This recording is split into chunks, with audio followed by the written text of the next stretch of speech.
The doorbell jingled with its sharp, familiar sound just as Elena Brooks gave the final tug to a garland of golden lights.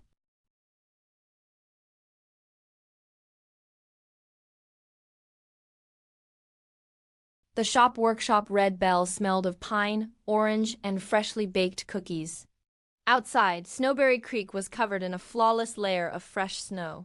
The kind that makes everything look like it was plucked from a Christmas card and not a town where half the people know how many packages you pick up at the post office. Inside, the warm lights reflected in the glass baubles, the perfect red boughs, and the door wreaths Elena had been preparing for weeks. It was early December, and she had already rearranged the window display 3 times. The official version, professional perfectionism. The real version, expert-level Christmas anxiety.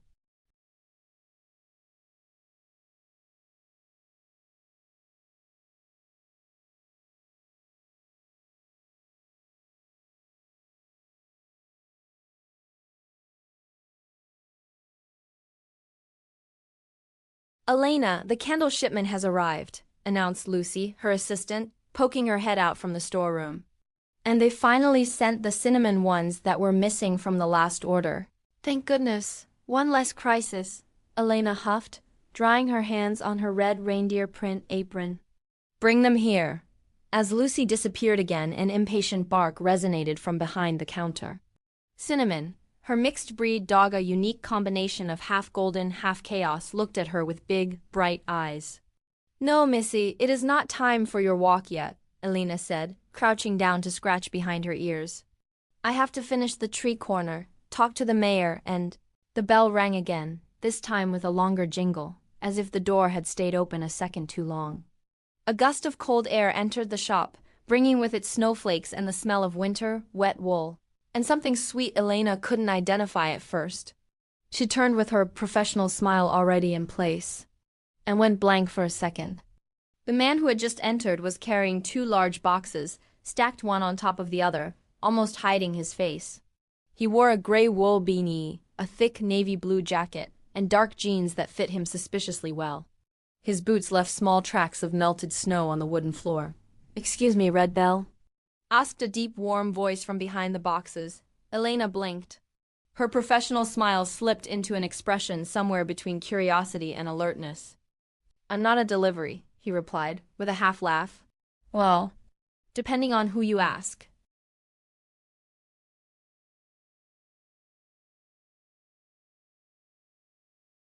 He set the boxes down on one of the display tables with almost exaggerated care. Only then did Elena see his face clearly. A well-defined jaw, straight nose, dark eyes that seemed to evaluate the world with calm. He had that kind of few-days-old beard that isn't sloppy but premeditated. And large, strong hands that looked made to hold delicate things without breaking them. Great, the universe has decided to send a chocolatier version of Thor just when she has sworn off drama for a quiet Christmas. "I'm Noah Carter," he added, extending his hand toward her. "The pastry chef who is going to install the chocolate shop pop-up in the back." Elena's hand moved on its own to shake his. The contact was firm, warm, with a soft electricity that caught her off guard. When she pulled her hand away, Cinnamon had already come out from behind the counter, sniffing the hem of the newcomer's jeans. "Cinnamon manners," Elena scolded.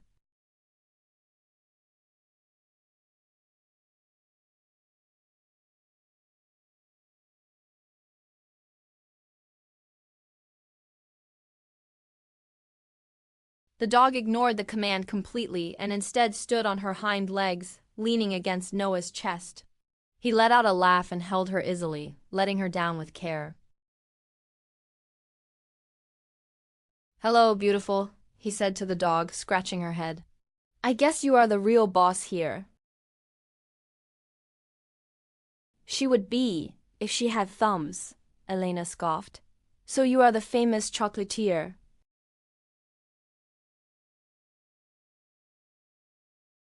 "We are in Snowberry Creek," she replied.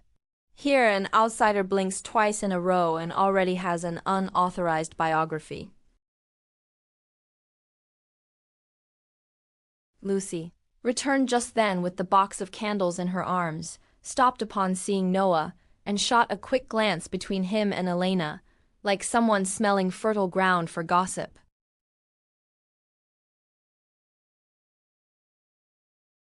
"Oh," she said, smiling. "You've arrived."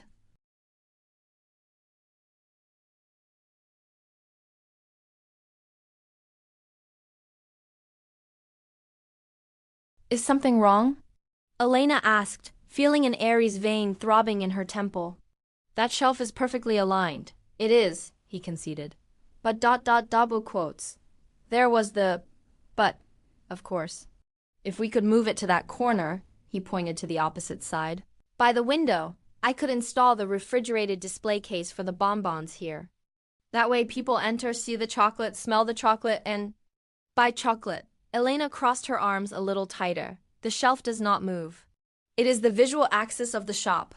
"The visual axis of the shop," he repeated, tasting the words in his mouth. "Is that before or after the axis of the perfect hot chocolate?" "Before," she answered, without hesitation. Elena huffed. Perfect. Christmas drama with cardiac metaphors.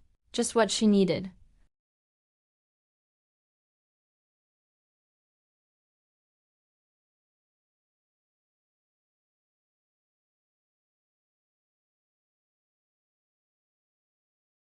"I have no problem sharing a heart," she said. "But I am not planning on rearranging half my shop because you want your display case in the most Instagrammable spot." Noah didn't get offended. In fact, he smiled with a dangerous calm.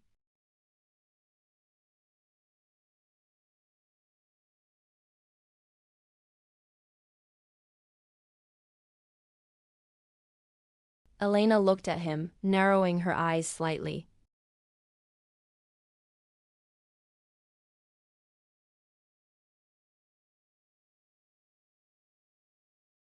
"Are you always this stubborn, or is it a seasonal special?"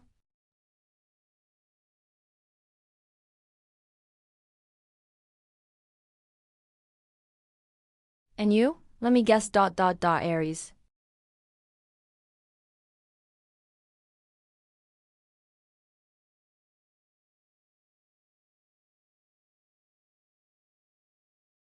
She opened her mouth, surprised.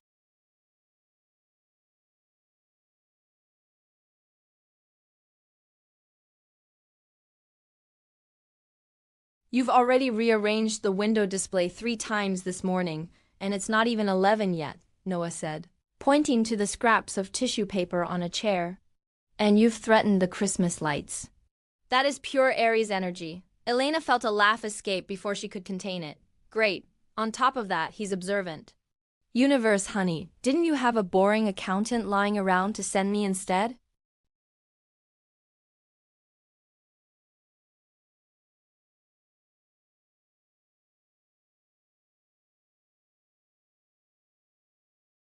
Before she could answer, the door opened again and the mayor's voice, always a little louder than necessary, filled the shop. "Elena, dear, is our chocolate wizard here yet?"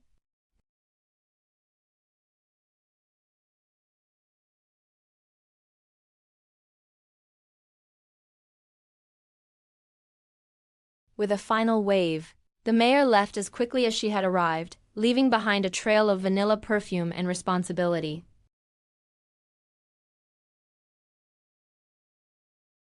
Cinnamon, as if understanding the subtext, let out a brief bark and wagged her tail vigorously, hitting a box of ornaments that jingled loudly.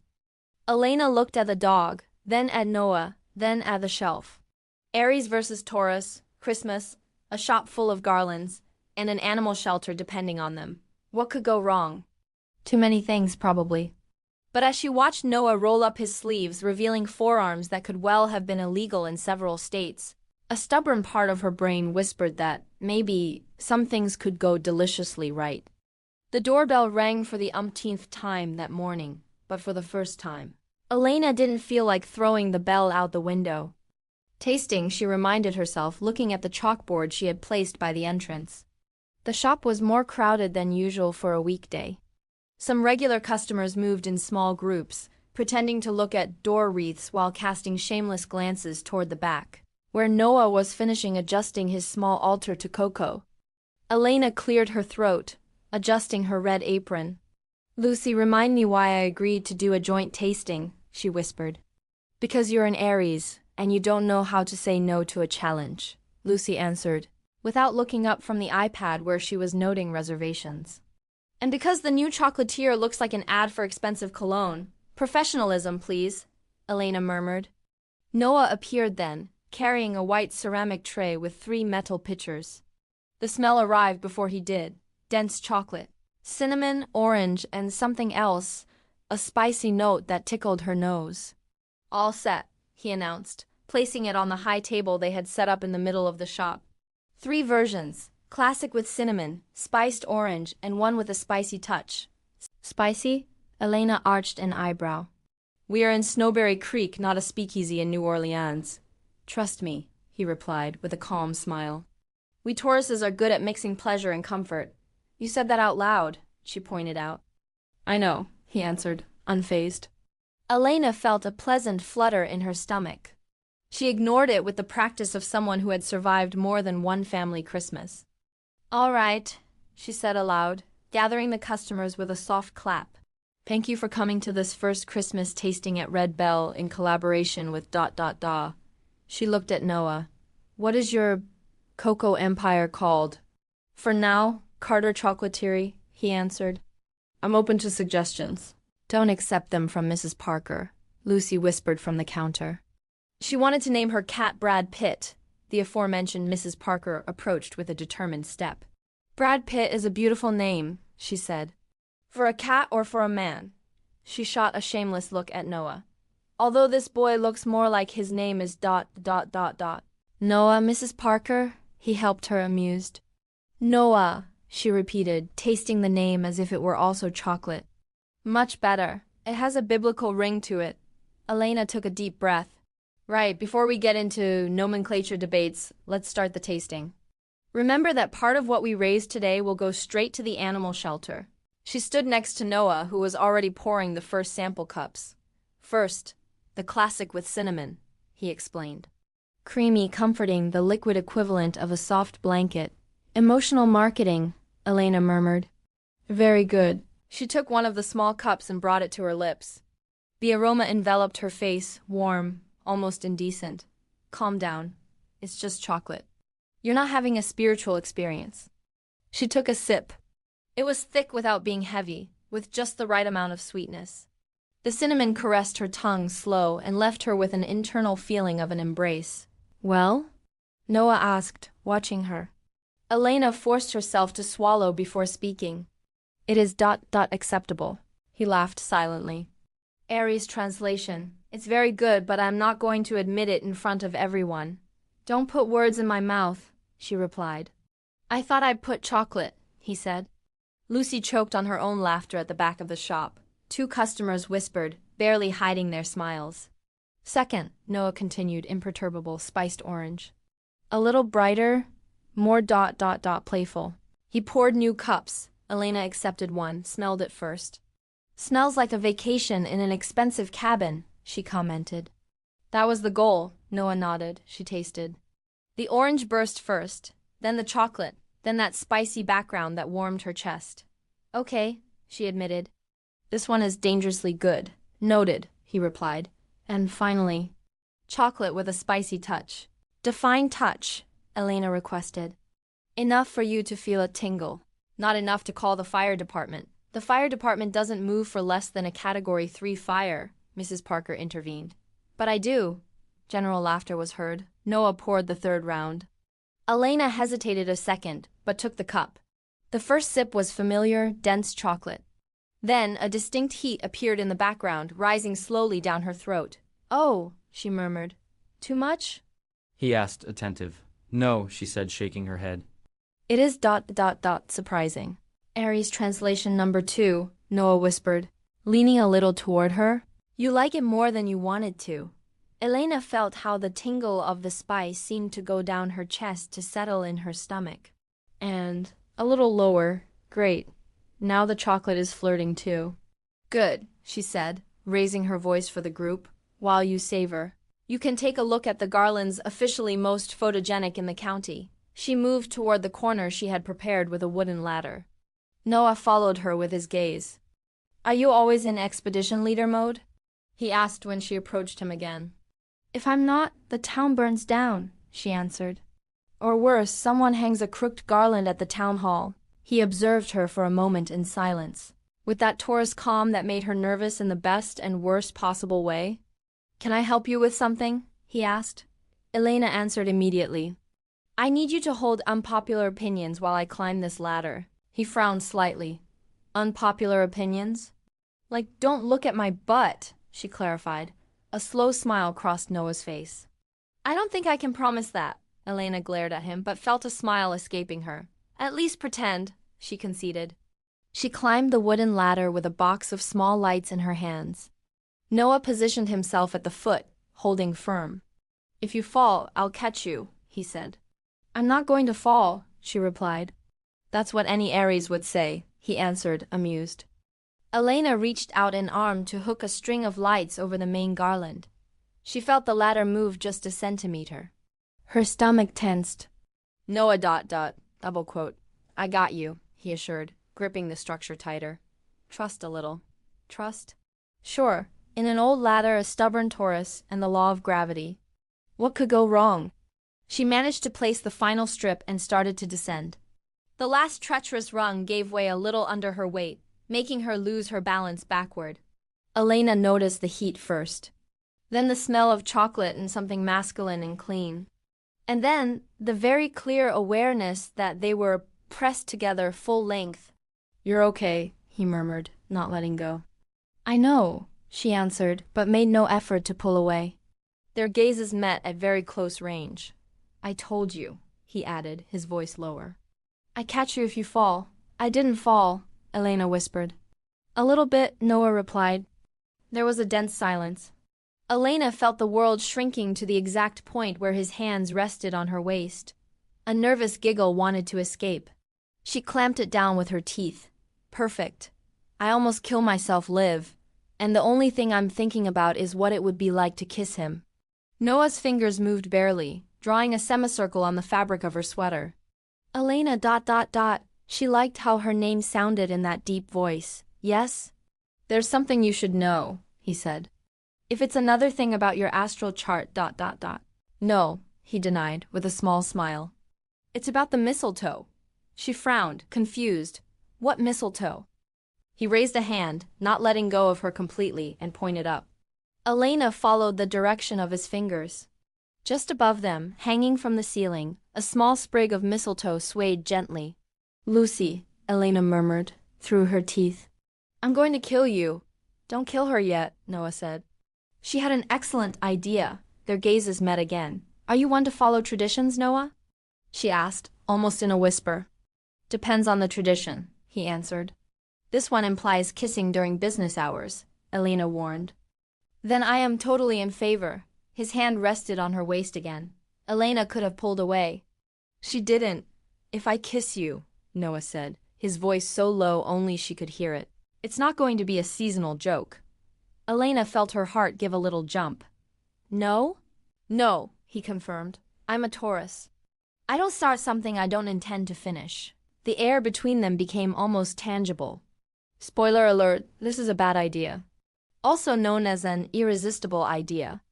The corners of Noah's lips were just starting to tilt toward her when a high-pitched voice imposed itself over the background music. Oh, Elena, what a Christmassy decoration! Night fell over Snowberry Creek like a thick blanket. Elena locked the door and let out a long sigh. Officially, we have survived the first tasting, she announced. Noah was at the large table in the center, surrounded by half-open cardboard boxes. More than survived, he said. It was a success. We sold all the boxes. Elena approached the table. Cinnamon was sleeping curled up in her bed. We have this left, she pointed to the mountain of boxes. If we finish today, tomorrow I can pretend I lead a balanced life. Have you ever led one? Noah asked, starting to fill a bag. Not enough to brag about it, she admitted. But I make very pretty lists. The silence that followed wasn't uncomfortable. Have you always been here? Noah asked suddenly. In Snowberry Creek? Elena leaned on the table for a second. I was born here, went to college, promised myself never to come back. And here we are. What made you come back? A lethal combination of nostalgia, impossible rents, and the stupid, romantic, and deeply Aries idea that I could create my own little Christmas universe. She looked around. And a broken heart, of course. Noah stopped the movement of his hand. Broken heart version, he left me for another, or version, he disappeared with my credit card. Version, he left me 3 days before Christmas Eve, Elena answered, which in my case is almost worse. We had been together almost 2 years. He was younger, like you. He started to get overwhelmed with the commitment just when Red Bell was starting to take off. He left me 3 days before Christmas, with the boxes of decorations already distributed and half the family asking about him. Noah remained silent for a moment.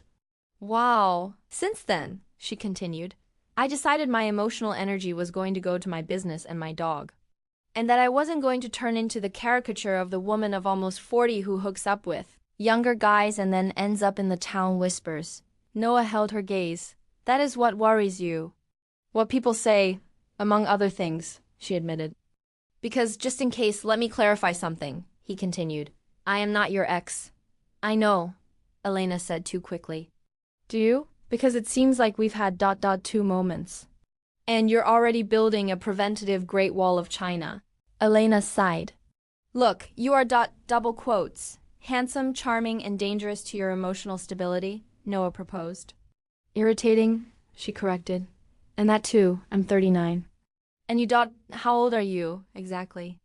27. That, Elena said. 12 years. 12 Christmases. It is a difference.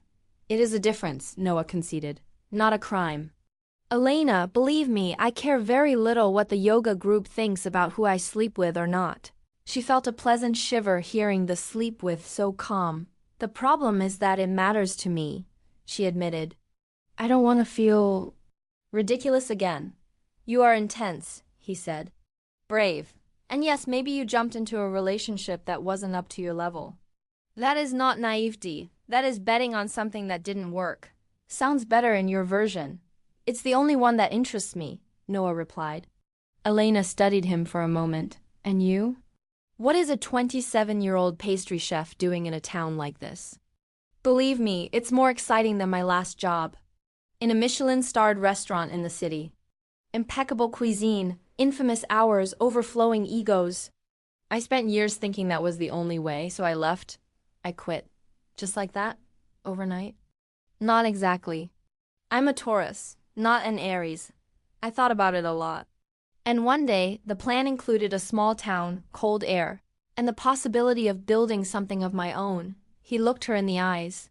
And the possibility that something starts to matter to me too much that doesn't depend only on me. Like this place, or ... someone. Elena felt her stomach shrink. Noah ... I'm not telling you we have to decide anything now. I just want you to know that, if I am interested in something, it is not on a whim. I haven't come here for emotional tourism, and if I don't want to repeat patterns, she said, I have to learn not to run away as soon as something starts to look too much like what I desire. Exactly. That is the difference between repeating history and writing another one. The shop seemed to become smaller, more intimate. So, what do we do? Elena asked. We keep preparing boxes, he said. And in the meantime, we can try not running away. Elena looked at him for a long time. All right, she said at last. I can try that. That is all I ask. The second half of this story has a twist you won't see coming. And if you like romances and cozy stories, subscribe to Cozy Romantic Stories by Marylena. The storm arrived earlier than predicted. An hour later, Red Bell was a controlled version of chaos, full of neighbors taking shelter and setting up their stalls inside the shop. When the last box was empty and the last cable plugged in, the clock struck 9 at night. Outside, the storm had intensified. Elena ... I think you should stay here tonight, Lucy said. Noah, you live above the space you rented, Elena replied, trying to wiggle out of it. Perks of being temporary, he smiled. I'm going to pretend I don't see anything, Lucy announced, putting on her coat. But I'm going to leave some extra blankets. Behave, boss. When the door closed, the silence seemed bigger. We can take advantage to get ahead on things, Noah proposed. Prepare the gingerbread houses, finish the kits. And I have a pot of chili in my apartment that I can bring down. All right, Elena conceded. But if tomorrow I end up on the local news as woman who died from storm and poor management of personal boundaries, it will be your fault. Half an hour later, they were eating chili sitting on stools. Noah lit some candles. You cook too well, Elena declared. I feel manipulated. By the food or by my irresistible personality? Noah asked. By both. They worked in silence with the gingerbread houses. Elena's had stars on the roof and a little path of candies. Noah's was minimalist and perfect. Yours looks like a magazine house, she said. Yours looks like a home, Noah replied. That comment hung in the air. Perks of being temporary, he smiled. They tidied up the basics and prepared the sofa in the back room. Welcome to the Red Bell Suite, Elena said. They sat on the sofa with cinnamon as a warm border between the two. Does the snow stress you out a lot? Noah asked. Losing control stresses me out. And depending on other people, I understand, he said. I try to make sure what I do or feel has more to do with me than with what others say. This place helps me. I sometimes think I set all this up so I wouldn't have to be alone with myself, she confessed. Because if I listen, I want more, and that is scary. What is more for you, Elena? More is ... having to be the strong one always. Being able to lean on someone. And feeling desired without having to apologize for my body, for my age, or for being intense. Noah moved slowly, moving Cinnamon aside to sit closer. I'm going to tell you something, and I want you to hear it well. There is nothing about you that you have to apologize for. All that is part of the package. And I assure you there isn't a single part of that package that seems like something that has to be endured. I desire you just as you are. Elena felt her heart racing. I desire you too, she confessed. But the problem is what comes next, the expectations. The town talking. We can decide not to put a label on it yet, Noah proposed.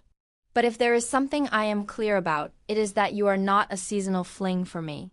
And if at some point I decide to leave, it won't be disappearing before Christmas. I promise you. Their faces were very close now. Elena, he murmured. If I kiss you now, it's going to be for real. And if I let you, she answered, it's because I'm taking it seriously too. Elena closed her eyes just as their lips met. The kiss started soft, like a question, but soon turned into an answer. Hands sought each other. The blanket slid to the floor. We can go slower, Noah said, his voice husky. Or we can stop here. I don't want to stop, Elena admitted. I want to feel that this time I choose. Not fear, not the town, not my ex, me. Then let's choose, he whispered. They got up from the sofa and went up to Noah's apartment. Outside, the storm continued to roar. Inside, they began to write a story that, for the first time, didn't seem to have an expiration date. The storm subsided the next morning, but the town didn't. Elena went down to the shop, where Lucy received her with coffee and the rumor report. They say you've rebuilt your life, she informed. With a very nice boy who makes chocolate. Great, the doorbell rang. But it wasn't a customer, it was Mark, her ex. Elena, Mark said, opening his arms. Wow, what a cold welcome. It's snowing. Try not to take it personally, Elena answered, crossing her arms. I came to see my parents and thought it would be a good idea to stop by and say hello. You know, close cycles. My life coach says it's important to close chapters with gratitude. Good for your coach, Elena said. But I don't need to close anything with you. I already closed it alone. You left it via voicemail, Mark, 3 days before Christmas Eve. There is nothing to close. Only to move on. I was glad to see you didn't lose your big heart, he insisted. I didn't lose it, no. But I learned to be more selective with whom I invite in. And now I don't accept returns of defective emotional merchandise. Before Mark could answer, the bell rang again. Noah entered with a box. Hello, he greeted, extending his hand to Mark. Noah Carter, Mark Miller. Elena's ex. Ex is the only relevant part for me, Noah replied, calm. Mark left shortly after, with his ego a little less inflated. But the day wasn't over with surprises. Noah's phone rang. He went out to answer and came back with a serious face. It was the owner of the restaurant group in the city, he said. They are offering me to manage a new patisserie. High salary, good location, my own team. Oh, was all Elena managed to say. And what did you say? That I would think about it. Elena felt the cold panic of habit. It makes sense, it's a good opportunity. You don't have to justify anything. Elena ... Seriously, we've had what we've had. It was nice. But sometimes things are that, a phase. The word came out before she could stop it. A phase. Noah looked at her, hurt. Is that what you think? I think it's not a good idea to mix the personal with the professional too much. My reputation is already quite in question. I'm not going to pressure you, Noah said, firm. But I'm not going to pretend that ours was just a phase either. I will finish all commitments for the market, after that ... I'll see. He turned around and went to make chocolate. Elena stood rooted to the spot, knowing she had just built a wall in front of the only person who wasn't trying to tear it down. Christmas Eve arrived. The square was full. Elena gave her speech about the shelter, feeling Noah's gaze fixed on her. The moment for the lighting of the lights arrived. This year we have a surprise, the mayor announced. Thanks to Noah, the town hall facade lit up. It wasn't reindeer. It was silhouettes of mugs, dogs, and houses, and a giant message: home is where you stay. Even when it's scary. The mayor called Noah to the stage. I hadn't planned on making a speech, he started. But a few hours ago I received a job offer that a year ago I would have accepted without hesitation. And it forced me to ask myself what a home is. He looked at Elena. I have decided to stay in Snowberry Creek. I have rejected the offer. And not just for the work. I am staying because there is a woman here who matters to me more than I care to admit in public. A woman who is smart, stubborn, and yes, older than me. And if that seems like a problem to anyone, fortunately, they have no say in my love life. Elena felt the ground move. If you see her with me, it is not a whim. It is something I take very seriously. He stepped down from the stage. Lucy pushed Elena. Go before you decide to set up a therapy booth. Elena walked toward him. You'll get in trouble for rejecting that offer, she said. I prefer to have trouble with them than with myself. And with me? Noah asked. I'm scared of how much it hasn't been just a phase, Elena admitted. I'm afraid of what the town will say. Of going back to being the one who chooses a younger guy. But I don't care anymore. Choosing someone I want to be with matters much more to me than the temporary gossip of the rumor mill. Noah took her hand. Thank you for choosing. Thank you for not leaving. He kissed her right there, in front of the whole town. And for the first time, Elena didn't care who was watching. The square emptied. Elena and Noah closed the shop and sat on the sofa in the back room, with mugs of hot chocolate. Today you provide the fire, he said. I'm not waiting for it to spoil, Elena confessed, leaning on his chest. I think for the first time, I believe I can have something good without the universe sending me the bill. The universe is going to have to learn to negotiate with us. Do you know what's the weirdest thing? She asked. What? That I no longer need the validation of an ex nor the approval of the town to be happy. I just need this. Noah put an arm around her shoulders. Welcome home then, Elena smiled. Aries lands. Taurus stays. And amidst garlands, chocolate, and a dog with a red bandana, finally, home stopped being an abstract word and became this.